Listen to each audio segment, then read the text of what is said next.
For the first time since joining Conference USA back in 2013, the North Texas Mean Green are fighting for a Conference USA championship, but they'll have to get past an FAU team that already beat them once in Boca Raton earlier this season. Seth Luttrell's squad looking for some revenge and to clinch their first Conference USA title. Welcome into Mean Green Game Day. I'm your host, Nick Lopius, joined at the desk by Kennedy Miller, Jordan James, and Jackson Donovan. And before we get into today's game against FAU, let's look at last week's game against Rice, kind of a tune-up game for North Texas to get ready for this game. What did you guys see last week from that North Texas victory? Well, I was impressed by Nick Smith. You know, he had a career-high 178 yards on 25 carries, and somebody quoted it. I think we have running back you here. When a running back goes down, we have another great one that steps up in the process. And so it was a good win. You know, we kind of started off slow a little bit, but we did a good job in winning the first downs and winning the possession battle, which are things we need to do. Like you said, Kennedy, all season long, Seth Luttrell has been preaching next man up, and definitely Nick Smith stepped up for Jeffrey Wilson. But my impression from this game is North Texas found a way to win. You know, we didn't expect this game to be as close as it was, but you know, Rice is a desperate team. There was their coach last game, so in a sense, they felt like he was going to get fired. So they wanted to play hard for him, but I'm proud of North Texas being able to find a way to win this game heading into the conference championship game. I think it was kind of a lull for North Texas. I mean, you go and look, and they had less than 400 yards of total offense. I mean, that's kind of rare for us to see this year. But they did a good job. They were kind of going into this game. They knew, look, this is a game we should win.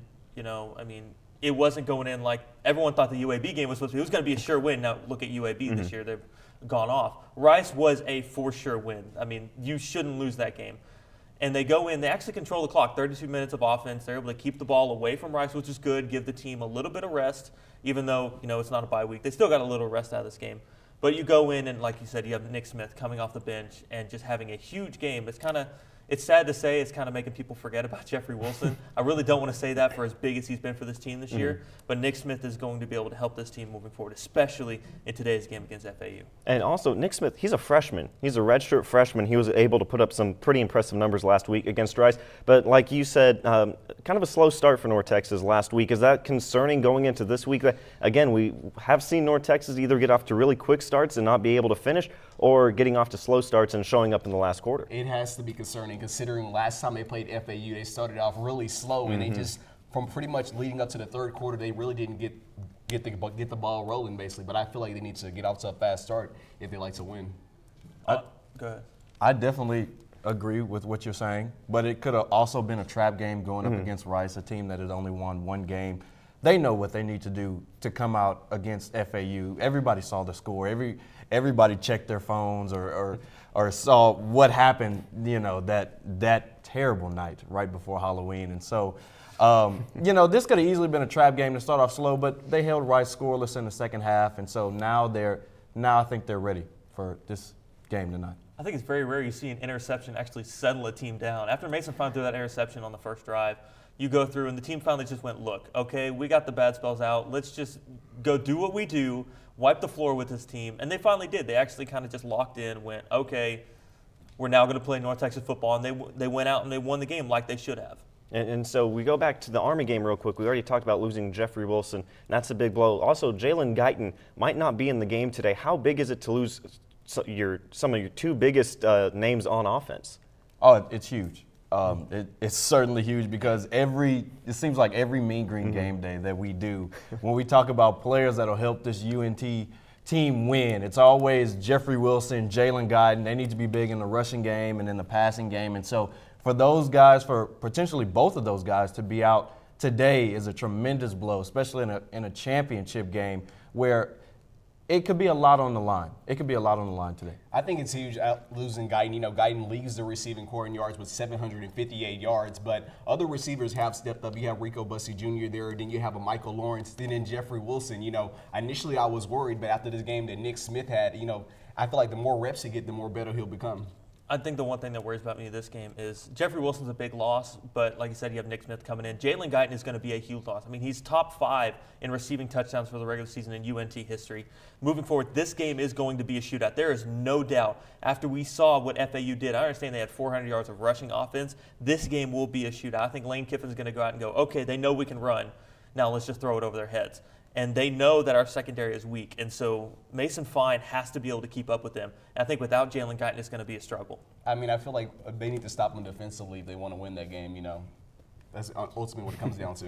And so talking about Mason Fine, he's got to be big. One of the big targets that stepped up the past few weeks, Rico Bussey Jr., him and Turner Smiley have been pretty big targets for Mason Fine. They're going to have to step up today as well if Jalen Guyton is absent. Oh, most definitely. You're going to have all your guys step up if you're going to, stop what happened to you last time that FAU came into town. And so you said it already. Seth Luttrell always says next man up, and that's, definitely what it has to be in this Conference USA Championship is the next man up. We just need another playmaker that will get us over the top to beat this FAU team. I think it's very key that everyone step up. Turner Smalley is the senior of the receiving corps, so when he's going, all the other receivers are doing well. The running game is going. Everybody needs to do their job if they want to win this game. Yeah, passing is our number one key in this offense. There's only been one game all year that UNT has not had at least 2 receivers plus 80 yards of receiving. In every game this year, we've had a receiver of over 100 yards. They have to be able to do it this game. This wide receiver core has impressed me thus far. I think they do it again today. All right, so North Texas 9 wins so far this season. Only the 7th team at the University of North Texas to get 9 wins in the program's history. How big is it for kind of the new Denton thing, the Seth Luttrell era, to get 9 wins in only his 2nd year? It's big mostly, for recruiting. You got a team that's in the DFW area competing with SMU and TCU and Texas Tech in terms of trying to get recruits. And so now you can sell to your recruits that we have a hashtag that says New Denton, but also in New Denton, we're winning games and we're getting to bowl games and we have a chance to win a conference championship. And so we've got some beautiful jerseys, beautiful helmets. Oh, yeah. And so we can add on to that by winning some games if we can get some more 3- or 4-star, maybe 5-star players to come to UNT. Yes, I said 5-star. There we go. Wow. I think it's huge, considering, when Seth Luttrell was initially hired, we didn't know what to make of this. But for them to win 5 games and jump to 9 wins, that is huge for this team and for the foundation of this program moving forward. Regardless if he's here or not, I think the foundation has been laid for the years to come. Texas is a hotbed for recruits. We see that every year. I mean, you have teams like Oklahoma and Oklahoma State that are over 50% of their roster is Texas players. And then you look at just the state alone. There are 10 Division I college football teams in the state of Texas. Right now, North Texas is 2nd in wins this year. That is incredible when you see moving forward into recruiting coming up this offseason. I mean, we already see having Dana Holmgren's son leave West Virginia to come to North Texas. That's huge moving forward. I think Coach Luttrell has been able to have a great mindset, and he's going to keep up the good work moving forward. So it's already been proven that Seth Luttrell was a pretty good hire, and we're seeing some big moves in the coaching carousel before the season has even ended. Coming up on the other side of the break, we'll take a closer look at some of the big names, and they're on the move coaching-wise. So stay right here on Mean Green Game Day.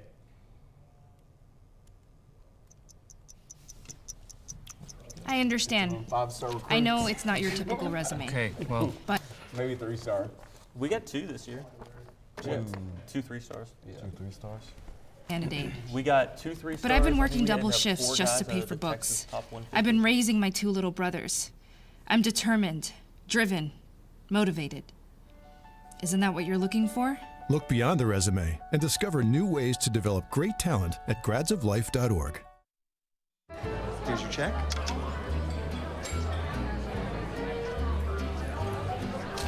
Oh, you got it. Since I got rid of my car, I really enjoy walking. Okay. God, no. Getting pulled over for buzz driving could cost you around $10,000 in fines, legal fees, and increased insurance rates. Oh, you're home early. You live with your mom? That'll set your game back a few years. Buzzed, busted, and broke. Because buzz driving is drunk driving. Okay, so we drowned the fire. Yep. Stirred it. Drowned it again. And now just feel if it's cold. Yeah. Cool.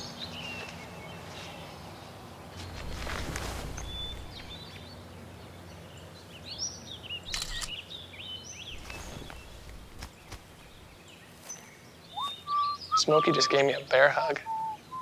I know. I already posted it.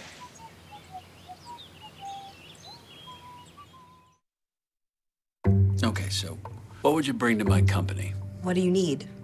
I need problem-solving skills. I got through high school without a car, a phone, or a computer. No college degree, though. Not yet, but life's taught me a lot, and I'm ready for more. Well, you're not the typical kind of candidate that I hire.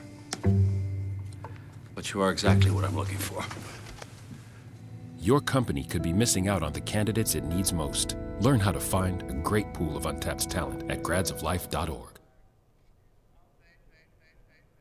Well, not only is it a great weekend in terms of matchups in the conference championships game, it's been a great week for coaching, for the coaching carousel. Some big names on the move: Jimbo Fisher to A&M, Dan Mullen to Florida. Right now, take a closer look at some of the big moves that's been going on around college football. And I guess the first one is Florida. Jim McElwain out, Dan Mullen in. What do you think of that one, that hire for Florida? Well, I was completely surprised by Jim McElwain. If we had to, list the coaches that surprised us the most leaving, I was surprised that Jim McElwain got fired. He's a guy who won 2 division titles in his first 3 years and one of the only coaches to ever do that. And so to claim that you've received death threats, Jim, and then not back it up, please tell us who tried to kill you. please tell us, because any other person would let us know. And so I just think it was like a real suspicion. He never felt that the administration had his back. And so I just think because of their on-the-field success, now they did get blown out a couple of times to Georgia. A couple of times? And to Alabama. And, they never really sustained a really good offense. But in terms of the coaches winning on the field, Jim McElwain was one of the best ones to have gotten fired. I would have to say Kevin Sumlin. He's been at A&M for over 6 seasons, and I know the expectations there are high, but he actually had the second highest winning percentage out of any coach who's been there. But Kevin Sumlin, I believe, is going to get picked up really fast. I know they've had 3 straight 8-5 seasons, but still, I think A&M needs to lower the expectation and look in the mirror and realize they're not an elite program. I'm going to say Butch Jones surprised me, and not because he got fired, but because he got fired this late in the season. He should have been fired after 4 games this year. They have gone through so much stress in that Tennessee program. It has been a circus there, and it has been uncalled for with the alumni, with the fans, and the fans are finally fighting back. I love to see the fact that the administration will actually listen to the fans. I know it's been crazy that it's kind of screwing up their hiring of a new coach, but they're actually listening to their boosters, their alumni, and then they're listening to the actual college students that are there. They know what they want. They know they want to win. And right now, they are going to make sure that they get a coach that will put them in that situation. And they're still going to lose next year. Now, I want to get your opinions on the whole Tennessee debacle. They have a new athletic director now, so completely cleaning house for Tennessee. What are your guys' thoughts on this whole thing? It's been a hectic week for Tennessee. Well, you said circus is in past tense, but it's still a circus that's still going on. I really don't understand everything that is happening with Tennessee. It just feels like the organization and the team is just crumbling to pieces at this point, and I don't even know how to explain it. Let me help you out. They're the Tennessee Browns. That's what they are. This is one of the most dysfunctional athletic programs in the country. Every day I'm like, who are they going to hire? One day is John Gruden, one day is Mike Leach, the other day it's a guy from North Carolina State. But it's dysfunctional from the top to the bottom. I know they have a new AD in, but I don't know how much is going to change with this program. So it's been hectic. Jackson, you have anything more to add about Tennessee? Yeah, less than a day after they fire their athletic director, they go out and get Phil Fulmer. The only reason that they hire Fulmer is to appease the alumni. He is not a great athletic director candidacy. Yes, he is great when it comes to recruiting as a coach. He got Peyton Manning away from Ole Miss. But when you go in and he's now the athletic director and he has to do the political aspect of it, I don't think it's a great hire. But he is going to be able to bring in a coach. He does have that charisma to be able to recruit players to his program. I think it's going to be okay, but I still think this Tennessee team is going to be lacking. And the crazy thing that I read that Fulmer actually was sabotaging the previous athletic director's process when he was looking for coaches. He would undermine him by try to cause the fan base to have an uproar over who they were hiring. Absolutely. Fulmer wants to have control. Even when he was coaching, he wanted to have control of everything. There was a long line of conspiracies of him trying to get his offensive coordinators to break their contract. That way he didn't have to pay them a severance or a buyout. He is one of the sneakiest guys when it comes to college football, and there is no joke that he tried to do the same thing this year. So that story at Tennessee only going to get crazier, I would think, in the upcoming days. But a good thing for college football, Chip Kelly is back in college football, yes, it is. going back over to UCLA, back in the Pac-12. He had his stint in the NFL, wasn't as successful. What do you guys expect from Chip Kelly? You think he can have similar success that he had at Oregon now that he's at UCLA? Of course I do. I think it's one of the best hires. I think college football is better when Chip Kelly is in it. Let's measure people's heart rates. Let's measure how they sleep at night. Let's put up pictures of Beyonce and Mario Kart at the same time. I love it. I love Chip Kelly in college football. The games are going to be fast-paced. It's going to be entertaining. I don't know if they're ever going to win anything. You know, maybe some bowl games, but I don't know if he'll ever win the big one. But I think Chip Kelly is as exciting as they come. Let me tell you about Chip Kelly. He didn't go to Florida because he was scared to compete against Saban. That's why he ended up at UCLA. But I mean, it was. I don't blame him. I mean, it was a perfect situation considering the Pac-12 and the offense, and he's with him previously being at Oregon. But Chip Kelly definitely belongs in college football. I agree. I think he belongs in college football, just not at UCLA. Where? I don't think it's a good program. He needs to go somewhere where they're on the cutting edge of everything. Oregon was great for him because he was able to go kind of not in the shadows, but not out of the national limelight. He brought Oregon into the main stage. He was able to bring in with the flashy uniforms, with the flashy plays, get those athletes coming out of high school that not everyone saw. Mariota wasn't exactly the top quarterback coming out of high school, but going to Oregon, it was a perfect system. UCLA is old school. Yes, I understand that they've moved more into the pass first, run second later, and that's what Chip Kelly does. However, I think he's a good coach, but not a good fit for UCLA. I mean, Troy Aikman called it the best hire they've ever had at UCLA. And, you know, he's one of the greatest Bruins of all time. He's a great at Bruin transfer, okay? He didn't even pick UCLA first. All right, well, one of the other big names, Kevin Sumlin out at A&M. Jimbo Fisher's just announced that he's going to A&M, a big contract for him. Do you think Jimbo Fisher is going to be successful and get A&M maybe to that next level that they've been waiting to go for so many years? Like Jordan said, I think A&M kind of they have the most money, but I think they need to lower their expectations. We've never known A&M to be a big football school. When is the last time? Oh, A&M just has a storied football tradition. They had Johnny Manziel. That's what Kevin Sumlin essentially had. He had Johnny Manziel for 2 years that beefed up his resume, and then after that is 8 and 5 years. And so it's a lot of money, and I might have gone to A&M myself. If I was 10 years, $72 million. I can retire after that, and my grandchildren will live well. You know he won't make it through the 10 years. I know he won't. He ain't close to the 10 years. But, I mean, that is a great contract that I don't think he can turn down, and I think Jimbo can get recruits. I know they lost one of their best recruits because Jimbo came, but I think Jimbo can make that program serviceable. I think they can still be pretty good. Jimbo is a winner. You know, he's 83 and 23 overall as a head coach. He won 3 straight ACC titles at Florida State, won a BCS national championship. So he's going to bring in that championship pedigree that A&M hasn't had in a long time. But I think it's a great culture change for them to have Jimbo there. Look, I think Sumlin was a great coach. I like Sumlin. I was raised in Aggie. I mean, that was what I grew up. I'm sorry. But who better to run a South Texas team than a guy named Jimbo? That's true. Honestly, it's a match made in heaven. But when it comes to the program, I think Jimbo's going to be good, but I don't think he's going to be great for this program. This team, the fans are going to be high on the team for the first 4 games, then they're going to get to conference, and then it's going to fall apart, and everyone's going to hate them just like they hated Sumlin. It's going to be the same thing unless they can get another Jameis Winston like Jimbo had, or you can get another Johnny Manziel. It's going to be the same story every year. Once they can finally beat Alabama again, they're going to lose to Auburn and then lose to LSU. They're going to get that one key win that's going to keep the fans appeased.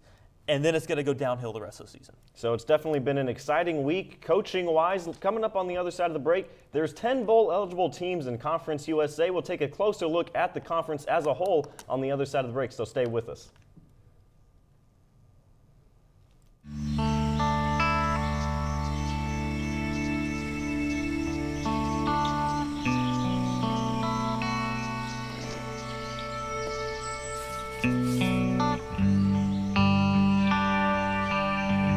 This is the moment I knew his future had no boundaries. There are some moments only the forest can inspire. Find yours at discovertheforest.org. Oh, emojis! I thought the conversation just got dumber. Ugh, internet trolls, just ignore them. I like you just the way you are. I believe in you! She's a hugger. Give her a squeeze. Help up the hand. Ah, there you go. Thanks, mate. You're killing it, Jane! So there you are, shuffling through a stack of resumes and you come to mine. This is it, first impression, my way in. But can my resume show you how I truly stand out? Like, that I was studying, going to night school while working 2 jobs just to help my parents pay for groceries, or being the first one to always step up. No, that's something you just can't put on paper. Look beyond the resume and discover new ways to develop great talent that is dedicated, hardworking, and determined like me. Bye-bye. Hi. Hoping for a crisp breeze to help keep you alert. Oh, he took a sip of water too. That'll probably help. You were probably gonna turn down the radio too, so you could focus, right? Probably okay isn't okay. Right? If you see a warning sign, stop and call a cab, a car, or a friend. I think the water line is what really drove it home. I blew on him. We're about 40 minutes out from the Conference USA Championship game, and it's been a pretty good year for Conference USA teams. 10 bowl-eligible football teams this season. It's been one of the most competitive seasons for Conference USA in a while. 10 bowl-eligible teams, North Texas winning, of course, the West Division. How great has it been of a season for this conference? Well, I can recall last year on Mean Green Game Day, we almost had the same discussion with 7 Conference USA teams going. So it's only increased. The conference is getting better. The teams are getting better. I don't think it's because of a lot of sloppy play. I think a lot of the teams are just getting better. They're being better coached. And so people are trying to keep up with the top. They were trying to keep up with Western Kentucky and Middle Tennessee, and now they're trying to keep up with North Texas and FAU. So I'm excited about it. I think it's really good that they have 10 bowl-eligible win teams. I think the people across the country are finally can take a look at Conference USA and say, you know what, they actually have some pretty quality team there. So the more they win, the more people will pay attention to what's happening here in Conference USA. I think the downside that we're kind of looking over with this conference is a lot of the teams that are getting bowl eligible with the 6-7 wins. Look at their non-conference; they're playing some really bad teams. I mean, we had I think it was one of the teams, I can't remember who it was, played a Division II game in one of their non-conference schedules. So that's not going to cut it. And they're getting to a bowl game; they're actually bowl eligible. And we kind of have to look at it. Yes, I believe the conference is getting better. But with that, we have to start scheduling harder teams. The teams have now learned that if you want to recruit, you have to win a bowl game. It doesn't matter how small a bowl game it is. It doesn't matter how far away from the New Year's Day Bowl it is. You have to win a bowl game. If you can do that, you can use it as a recruiting tool because you can wear that ring into the recruit's home. And they're finally starting to realize that. However, I think the strength of schedule is going down other than within the conference. And you look at the conference as a whole. Last year's Louisiana Tech, Western Kentucky. Actually, the past few years it's been Louisiana Tech, Western Kentucky at the top. Now you look this year, they're toward the middle of the pack of their divisions, and you have North Texas and FAU. FAU had a 3-9 season last year. Now they're at the top of the conference. So, it has gotten a lot more competitive just with all the teams because you see, the past winners kind of struggling now. And you look at a team like UAB. This is them getting back. Their football program is now back, and so they're already bowl eligible. I recall 2 or 3 years ago looking at UAB's recruiting class for this year, and they were ranked in the top 75, and I was like, UAB? They don't even have a football program, and so they've done their due diligence since their football program has been away in building a program to compete in Conference USA and to be among the ranks of being one of the best. I would have to agree with you. I mean, UAB is actually averaging the highest attendance in Conference USA, so it's really refreshing for them to have their program back, but overall I'd say it's pretty good. I think the greatest thing about this is the fact that we have teams like UNT who this year are projected 5 wins. 4 or 5 wins, they're going there. They're meant to be the middle of the pack. And they're able to shine through, and now we've won our division in the conference. I think that's great for this conference moving forward. It does kind of put a little bit of a shade to see that a team that was in the middle is now winning. It kind of makes you think, okay, what happened to those teams at the top? But a lot of it, I think it was just this team finding out how to win, trusting the process. They have a great coach in Coach Luttrell. I think what he's been able to do for this school and our football team is also helping the conference because he left a Power 5 school to come be our head coach, and that is huge for this conference. And so with 10 bowl-eligible teams, that's the most bowl-eligible teams the conference has in Division I play. What does that do for recruiting, not just for North Texas, but just every team in Conference USA? Well, it shows that Conference USA is somewhat legit. It's not a Power 5 conference, but you can get to a bowl game and there will be college coaches that will come in, like you said, with bowl rings on their finger. And if you can wear multiple rings, then it'll really show some moxie towards your school. And so I really just think it's a big recruiting tool that a lot of Conference USA teams, and it's depth. So you know that you're going to be playing quality teams almost every week in conference. I would have to agree with you also, as a recruit, a lot of these players have never won in their life, so they want to go to college and they want to win. They want to go to a program where they can get developed. So that's why, with them having 10 bowl-eligible teams, you can go to a bowl game by coming to Conference USA. I think we might actually see something this year that last year was kind of no one thought would ever happen. Like last year, we had 5 teams with 5 wins of the entire NCAA that had to get pulled in to play a bowl game. There's talk this year that Louisiana Tech is bowl eligible and might get snubbed from a bowl game. We actually have the point where Conference USA doesn't have enough ties to bowl games. We may have a few teams not make it at all, which is a complete travesty, especially for this conference moving forward. If you are eligible to be a bowl game in a mid-major conference, to not be able to get that game that you have earned and strive for all year will actually kill you more in recruiting just because you completely got snubbed. The NCAA is telling you, no, you're still not good enough. And so now looking into the conference championship game today, is this one of the better conference game or championship games that we've seen in the conference the past few years, maybe just because of the names that are in it, like Lane Kiffin, the head coach of FAU, and then also just kind of the revenge factor at North Texas going back to Boca Raton and trying to avenge that loss earlier in the season? I would have to say so. You got 2 of the best teams in Conference USA squaring off against one another. You have a UNT team who essentially came out of nowhere. Lane Kiffin first year at FAU. So I think, UNT's coming into this game looking to seek revenge like you just said, but I think it's refreshing to see 2 new teams in here other than Western Kentucky there. And both of these teams are on a roll. North Texas winning their last 5. Florida Atlantic's been on an incredible tear, an incredible season for them. I'm not going to say that this is one of the best bowl games in this conference, but I will say it is definitely in that top 5. I'm not going to say it's the best, but it's definitely in that top 5. Purely for the fact that you have 2 coaches that have come in.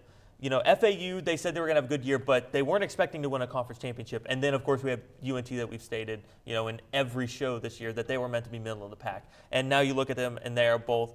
FAU is undefeated in conference play, and UNT has 1 loss, and it was to a non-division opponent. It was FAU, but it was a non-division opponent. This is huge for the conference when you have teams that can come in and go, look, the nation there is down on us. We don't care. We're going to win anyways. And that's what they've done. And so both of these teams have never won a Conference USA title. North Texas, this is their first time in a conference championship game in the history. They've won 24 titles, but back then didn't have to play conference championship games. How big is that storyline, both these teams looking for their first title? And that's what I think makes it better. They both don't have it, and so they're both fighting for it. Like you said, it's the revenge factor. They got blown out right before Halloween, and so they're playing for revenge. They're playing for another shot. You've got the personalities. You've got Lane Kiffin on one of the sidelines, and you've got Seth Luttrell on the other sideline. And so you know that it won't be a boring game either. It's not like it's 2 defensive teams that are going to be fighting. This is going to be a high-scoring game. It's going to be entertaining. There are going to be fireworks that are flying in this game. And so that's what I think makes it exciting about this Conference USA championship game. And then Kiffin basically said, a lot of stuff went our way in that game. And North Texas said heading into this week, they said we didn't know how to win. So now they know. Like you said, they strung out 5 straight games since the loss against FAU.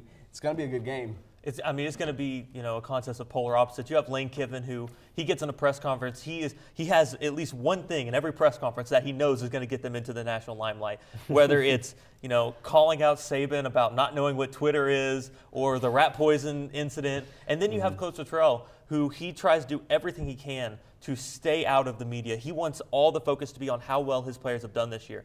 And if it's going to be interesting to see how this goes through, because I would love to see UNT win this game. Coach Luttrell go into a press conference, just go, that's how you do it, and then just walk out. So it'll be a very exciting game for North Texas and FAU. North Texas looking to get a win and avenge the last time they were in Boca Raton. Coming up on the other side of the break, we'll have a live look-in from FAU Stadium, so stick with us on Mean Green Game Day. It's fine that other people like you. It's more important that you like yourself. And I'm comfortable with every part of me. Meals on Wheels coming to my door as someone who's housebound assures me that I'm not forgotten. They care that I'm okay. My name is Asha Ida Bell. America, let's do lunch. Drop off a hot meal and say hello. Volunteer by donating your lunch break at americaletsdolunch.org. I'm a retired school psychologist, and helping people was my thing. After my stroke, when Meals on Wheels started, I was on the other end of the stick, so to speak. And I appreciated it very much, the attention that was given. My name is Julius Gaines, creative writer, poet, photographer. America, let's do lunch. Drop off a hot meal and say hello. Volunteer by donating your lunch break at americaletsdolunch.org.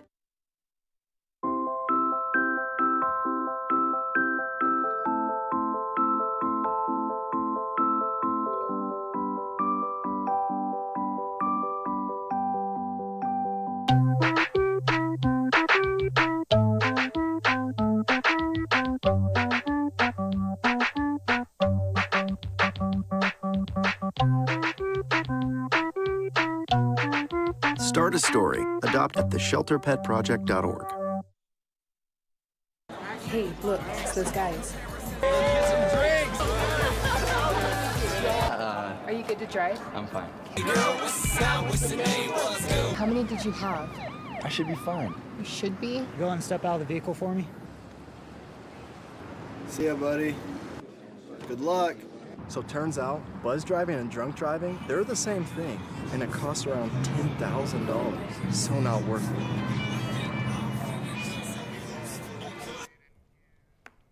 For the second time this season, North Texas travels to Florida to take on the Florida Atlantic Owls. A couple of the members of the home crew, Drake Lawson and Ashley Pickle, are covering today's game out in Florida, and we'll pitch it to them right now. A quick live look-in to preview this matchup. Drake, take it away.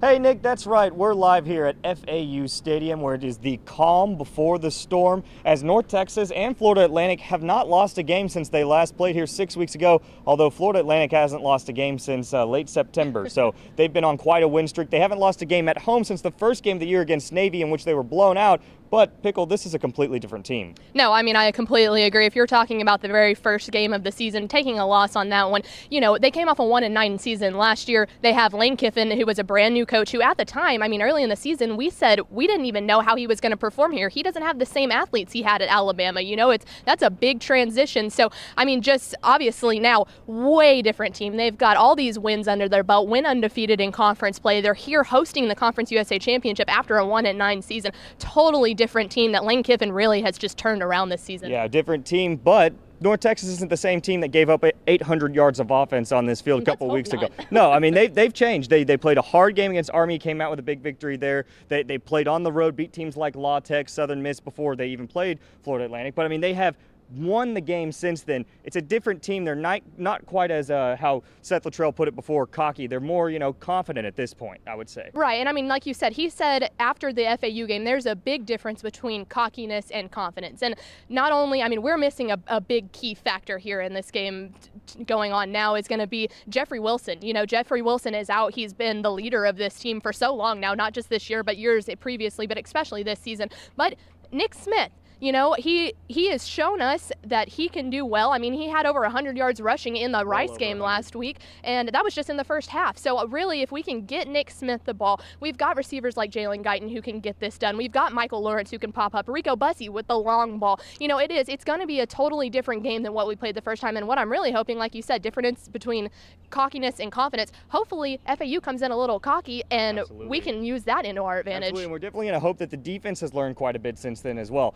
They didn't play particularly well against Army, but they did get the job done. They played well against a Rice team, completely shut them down. The second half allowed no points scored there. So they've gotten the job done since then. Not quite as bad as they were against FAU. Hopefully they can continue that momentum and keep building off it. Ladarius Hamilton, I mean, he's been terrific as far as linebacker. As a sophomore, no kidding. And I mean, that's going to be the biggest thing. You cannot give up 800 yards of offense and expect to even get close to winning a game. I mean, there are the games, you know, where it's just Texas Tech just throwing the ball all the time, the heavy-powered offenses. And honestly, that's probably going to be one of these games. We have the two best offenses in Conference USA, one of the main reasons we're playing in the championship, but the defense is going to have to come in ready to stop the ball, stop the run game, I mean, you can't let up 800 yards, over 800 yards of offense and expect to win anything. That's going to be a huge thing. It's been a record-breaking season on offense for both of these teams. I mean, Florida Atlantic broke single game records last time they played North Texas as far as points and yards were done, but North Texas has broke single season records for what they've done as far as points and yards have gone. on. So, I mean, Mason Fine is ready to go. This team's ready to go. I think Nick Smith is ready to step into those shoes and fill the void that Jeffrey Wilson has left. I don't know if he'll completely fill it, but he's well on his way. So we're hoping for another victory. Thank you guys for having us on the show, and we'll send it back over to you, Nick.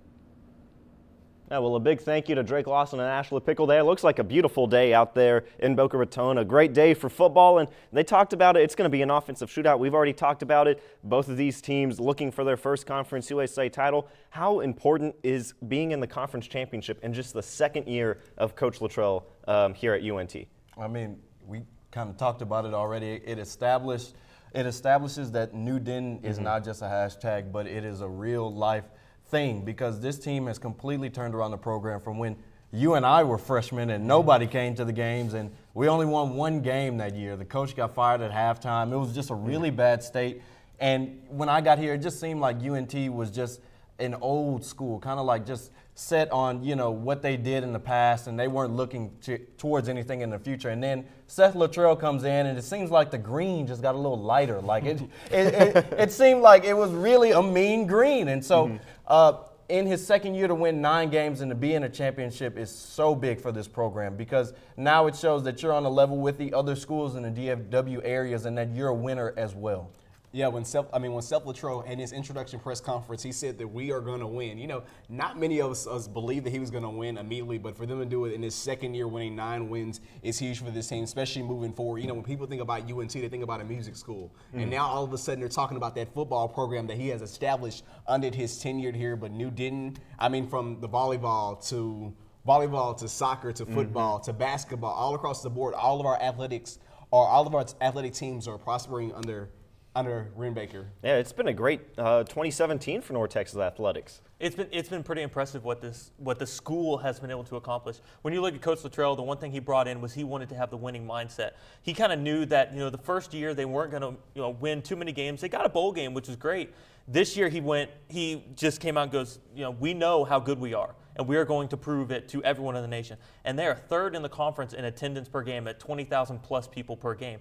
That's incredible for a UNT team where I believe it was last year and the year before that we were averaging between 13 to 15,000 people per game. That's a huge spike. And it's great to be able to see that you can walk through Denton and actually be proud of our sports teams again. And it is across the board. It's not just football. I mean, in just this semester, you have a division conference championship. You have a regular season conference championship. You have a conference tournament championship. That's just in the first 3 sports to have played.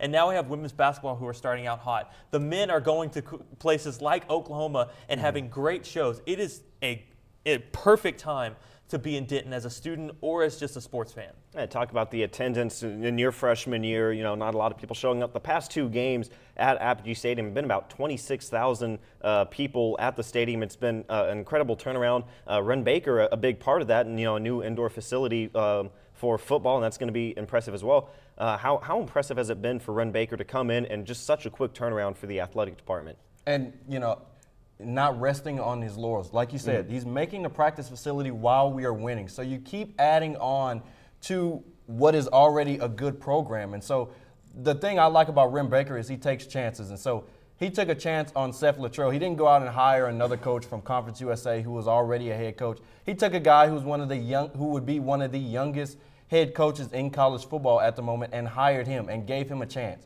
And you give somebody like that a chance and say, well, we have this program it's kind of been in shambles for a little bit, and we need you to turn around. What better than a young guy who's never had the opportunity to say, well, let me gather together a staff and get a guy that I coached at Texas Tech and let me turn a program around in a new way and establish a new culture. And that's one thing that I really like about how Ren Baker has turned it around. The thing I like about Ren Baker is he relates to the athletes really well. You know, he's not that old. You know, he's probably mid-30s, but he's always around the football team at their practices. He's at the basketball facility, whether it's softball. But Ren Baker has done a good job here at North Texas. Yeah, so year number 2 of the Seth Luttrell era, and New Denton has officially arrived. On the other side of the break, we'll take a closer look at today's matchup between FAU and North Texas. So stick with us right here on NTTV. Here we go. We're going to go out there to raid. Ren Baker can hire him. All right, here we go.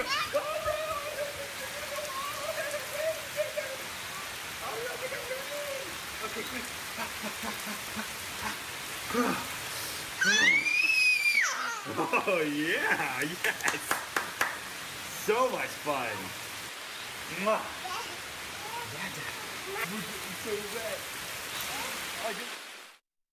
Patriotism. It inspires passionate debate, and it's worn like a badge of honor with good reason, because it means love and devotion for one's country. But what really makes up this country of ours? It's the people. To love America is to love all Americans. This year, patriotism shouldn't just be about pride of country. It should be about love. Love beyond age, sexuality, disability, race, religion, and other labels. Because love has no labels. I'll never forget the day our landlord called and said, "Read your lease. No pets allowed." My owner tells him my dog ate the lease, but that didn't work. And now I'm stuck in a shelter. But this pit bull is ready for a new crib. I'm loving, loyal, and play well with others. So don't be intimidated by all my muscles, because the biggest one I have is my heart. That's right, I said it.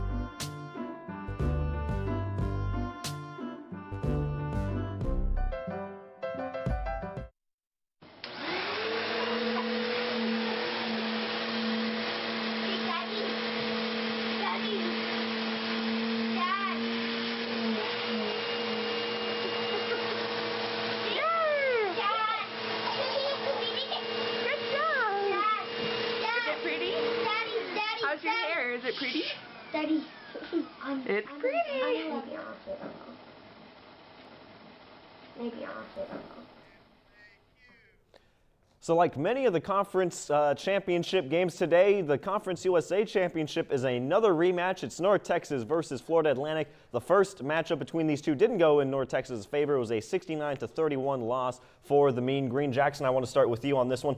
What did North Texas, what do they have to improve upon this matchup against FAU, and what did they do wrong in that first matchup?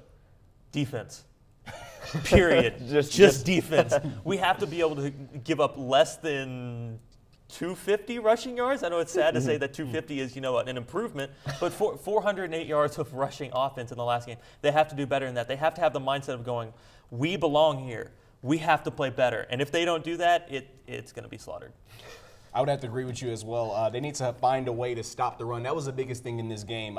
Once they couldn't stop the run, the quarterback got going, and it was a long night for North Texas. 69-31. Both of these teams are averaging 30 points, so we can keep it within that margin. I believe North Texas can be successful. But it starts by stopping the run up front, defensive line penetrating the holes up the middle. And that's exactly what I said. I put it in all caps on my notes. Stop the run. This FAU team scored on its first 11 drives against the North Texas. And so if you're not going to stop the run, don't turn the ball over. And you need to score on the offensive side of the ball. They got outscored 41-7 in the first half. We talk about slow starts. You cannot have a slow start going up against this FAU team in the conference championship, or you will get run off the field in that beautiful stadium that they have. Beautiful stadium. And we talk about, so Lane Kiffin, this being his first year, what a turnaround it's been for Florida Atlantic. Last year going 3-9, and this year 9-3, 8-0 in conference play. This is their best season for the Owls since 1996. What did Florida Atlantic do right? Maybe just getting starting on time last time against North Texas and establishing the run. Well, I mean, if you score on your first 11 drives, you basically have the shot to win the game. They forced Mason Finan into uncharacteristic turnovers in the interceptions. And so if you can keep the time of possession, they were at home. If you control time of possession, if you can run the ball like they do better than almost anyone in Conference USA, then you always have a chance. And that's kind of the recipe for them to win football games, is they're going to establish it on the ground. They have a stud running back. And so if you can't stop those guys, you really can't stop FAU. FAU did what they do best. They established the run, and North Texas did not have an answer for it all night long. The coaching staff didn't make enough adjustments to me coming out of the second half. I mean, I know they scored a little bit the second half, but FAU pretty much just ran the ball, and North Texas had no answers. I think the one thing we see from FAU is they do one thing better than I've seen a college program do ever. They are able to run the ball down your throat and still let you have the ball more than they do, and they're still going to whoop you. It's to the point that they can have the ball for 25 minutes a game, and they're still going to drop 40 on you. It's impressive what they're doing, as better their running game is over their passing game, we see teams that like Oklahoma State or Tech that they're known for, they're going to air it out and they're going to score it 40, 50 times a game. FAU is doing that running the ball. Their offensive line is going to be one of the best in the country just because they're able to set the tone and they're going to just put you on your butt and they're going to run the ball down your throat. And then speaking of run the ball, I've seen Lane Kiffin on Twitter. He's saying, if you want to run the ball, come to FAU. That's the new identity of FAU, running the ball, and they're going to run it down your throat. We're not going to change it up to other teams to adjust to us. Yeah, Devin Singletary, maybe perhaps one of the best running backs in the nation over there at FAU. It's been spectacular. Looking at North Texas, 9-3 overall, 7-1 in Conference USA. They've won 5 straight, so after that loss against FAU, kind of buckled down. But again, have we really seen North Texas play a full 60-minute game yet? No, they play a good second quarter. That's really about it. Their second quarters are great. If you look, they're outscoring their opponents in the first half, which I know they start out slow. But second quarter, they're great in the second quarter. Once you get into the middle of the third quarter to the beginning of the fourth, they kind of fall apart defensively. They kind of have a mental gap, and it just goes all downhill. And then Mason Fine has his brilliancy of the end of the game, and will do a winning drive that no one will see him being able to pull off, and everyone just goes, "Wow, this kid's incredible." And yet the next week he'll do it again, and everyone's amazed. And the thing about North Texas, I feel like, okay, if your offense is not going, let's do some short intermediate, right? Let's do some screens or something like that. Like, there's other ways you can do to spark the offense. So it just starts by them just, like I said, being able to get some plays going, and as the game go on, see what they can do. And so I know since that FAU game, the defense hasn't allowed close to 800 yards of total offense against them. But what have you guys seen the biggest improvements on the defensive side of the ball for North Texas since that Florida Atlantic game? Well, we talk about the slow starts, and the defense has done a semi-good job of, when they're starting off slow, they've done a good job of containing those teams so that the games won't get out of hand, and they'll still be within the games for the offense to kind of lead them back. I would have to agree with you. I think defensively they've been doing good across the D-line. They've been applying a lot of pressure on opposing team. Ladarius Hamilton has been huge. Every time I look at him, he's just like, sometimes teams are having to double him because that's how much penetration he's going towards the quarterback. And another person, linebacker E.J. Ajee, has been huge for the team. He actually leads the team in tackles with 93 tackles. So both of them have been really solid. There have been some small improvements coming from the defense. I think the one thing we have to look at is the fact that when the big moment comes, this season, the defense has been able to step up. We saw it in the UTSA game. Army was another great example of that. When it comes down to crunch time, the defense is able to muster all their strength to go, okay, if we're going to make one stop this game, it has to be this. They need to be able to channel that through the entire game. I don't know if it's a conditioning problem or if it's a mindset issue, but they have to be able to figure it out all game long. If they can do that and have the fourth quarter stops that we've been able to see this season, this may be a very different conference championship game. I think defensively they just need to, in a sense, punish FAU. Like, be the more physical team, because anytime that someone's running the ball, you can expect to get hit multiple times, but like, bring the wood, essentially. And so a very exciting matchup. We're closing in on kickoff, and last night we saw a very exciting start to championship weekend. On the other side of the break, we'll predict some of the other big championship games as we have a lot of top 10 matchups. So stick with us on Mean Green Game Day.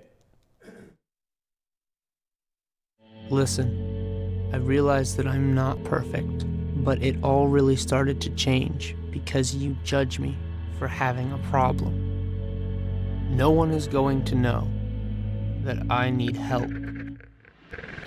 I need help. I know that no one is going to judge me for having a problem. I realize that I'm not perfect, but it all really started to change because you listen.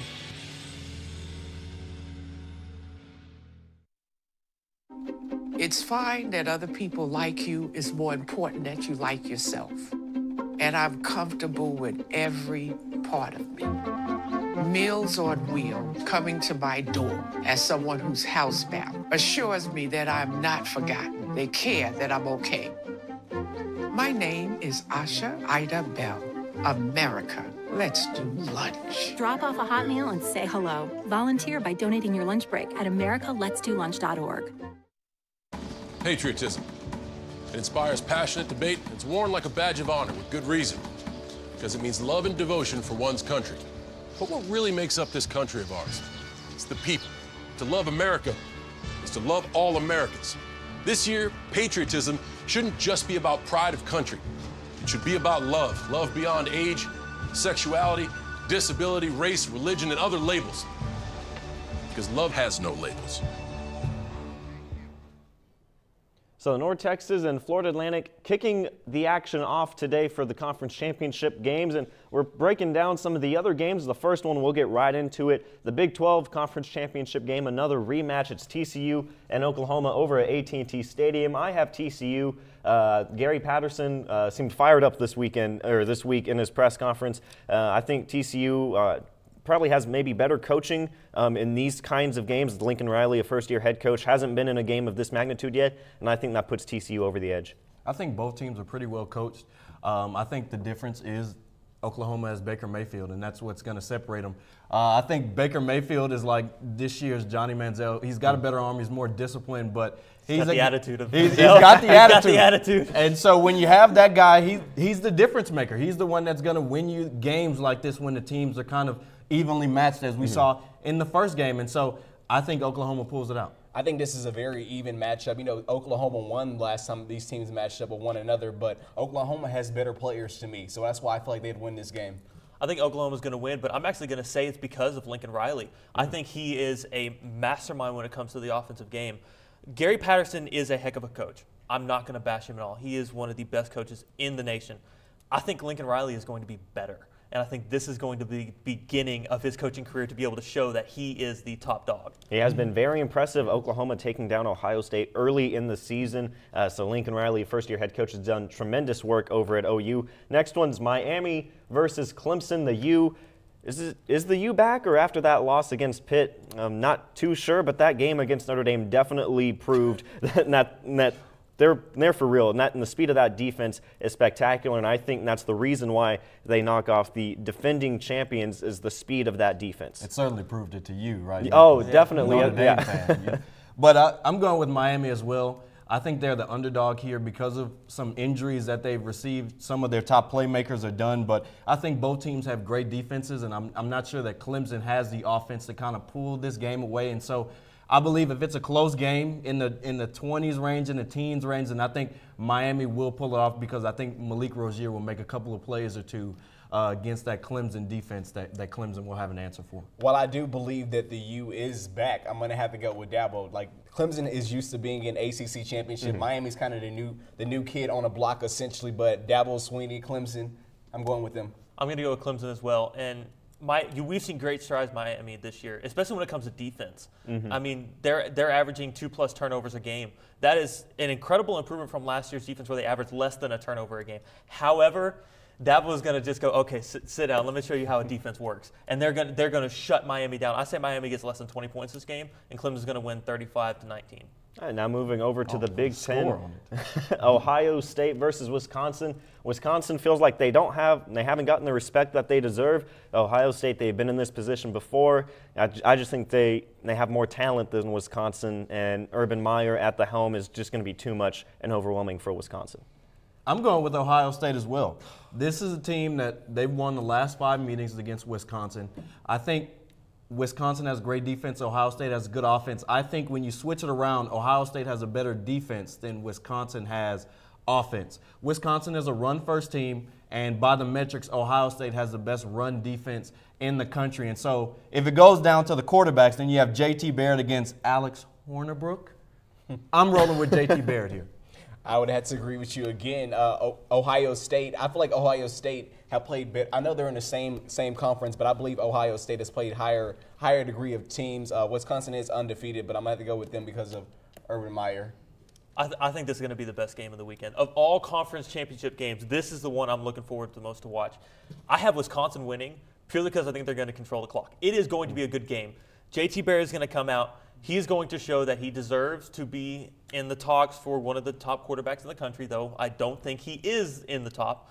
He is going to show that he is going to have a good game. However, Wisconsin is going to run the ball down Ohio State's throat. Ohio State's defense, the only person they have on that defensive line that's going to be able to do anything today is Bosa. And even he's going to be running past the running backs going, bye.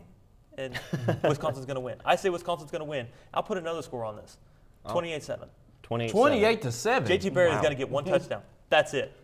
Wow, that's pretty bold right there. 28-7 in favor of Wisconsin. This next one, this we don't see very often for the SEC championship. Alabama's not in it, and it's going to be Georgia versus Auburn. I know, Kennedy, you have a great respect for Auburn. Past couple of weeks have been able to knock off the #1 team, whether that was Georgia or Alabama.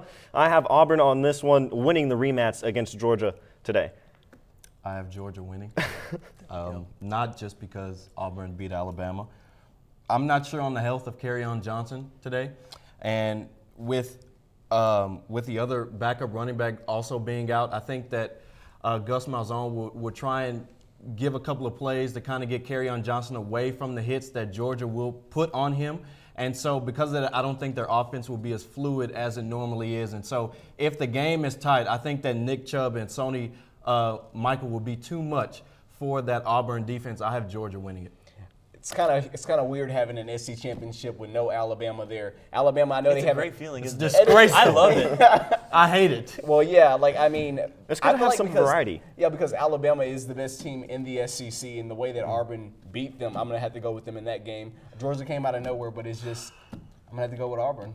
I have Georgia winning this game. Again, I'll agree with you on this one, and I think it's for the points that you pulled out. I think Gus Malzahn is a great coach, but I don't think he has the wherewithal to win this game. And then you have Nick Chubb in the backfield for Georgia. He is a freak, absolutely incredible. When he gets the ball rolling, it's going to be a light show. And I say Georgia's going to come out of the gate fast. They're going to run the ball down Auburn's throat. They're going to control the time possession by 5 minutes plus. And I don't think this is going to be a close game. So Georgia, this is probably the most sustained success that they've ever had in a season in recent memory. I know always coming into the season, always expected to do very well, and this year they've done exactly that. So that'll be a very exciting matchup. But now moving on to the Conference USA Championship game, just moments away. Florida Atlantic, North Texas, both looking for their first conference title. North Texas last year coming off of 5 wins. Florida Atlantic coming off of only 3. Now both of these teams at the top of their divisions. Florida Atlantic was pretty impressive and dominated North Texas in that first matchup. However, North Texas has looked a lot more solid the past 5 games. They've won their last 5. I think they have a little bit more of an edge just because of how they got blown out in that first game. And I think Seth Luttrell and the coaching staff has made more adjustments than Florida Atlantic is going to make because I think they've been less challenged than North Texas has. And I think for that reason, North Texas is going to come out on top today as conference champs. You said it, Nick. And you said it earlier, Jackson. This UNT team has been doubted all year. They only predicted us to win 5 games. And after we got blown out at FAU, they didn't really think we would win the conference championship. And now that we're playing FAU, everybody's picking us to lose again. But I'm here to tell you that UNT has something for them. And now that we have to play them again on the same field that we got blown out on, best believe that we're not only mad, but we're mean. And we're the mean green. And that's why I have UNT winning this game. Heading into this game, North Texas don't have Jeffrey Wilson. They may not have Jalen Guyton. So I don't know how you can say that they're going to win this game. But despite all of that, I feel like somehow, some way, North Texas is going to find a way to claim their first conference championship since 2004. Say it again for the people in the back. I am sadly. Don't be a party pooper. Hold on. Let me preface this first. If I say UNT is going to win, we all know what's going to happen. We're all going to be cursed. So I'm just going to say FAU. I'm going to leave it at that, only because I don't want to curse the team. All right, well, we'll see. We're just moments away. Both these teams, again, looking for their first conference title. If North Texas is able to pull it out, it'll be their 25th conference championship in program history and their first one since joining Conference USA back in 2013. So that'll do it for us here on Mean Green Game Day. Thank you for sticking with us all season long. For our executive producer, Kyle Yeomans, for Jackson Donovan, Jordan James, and Kennedy Miller, I'm Nick Laupius saying thanks for watching and go Mean Green.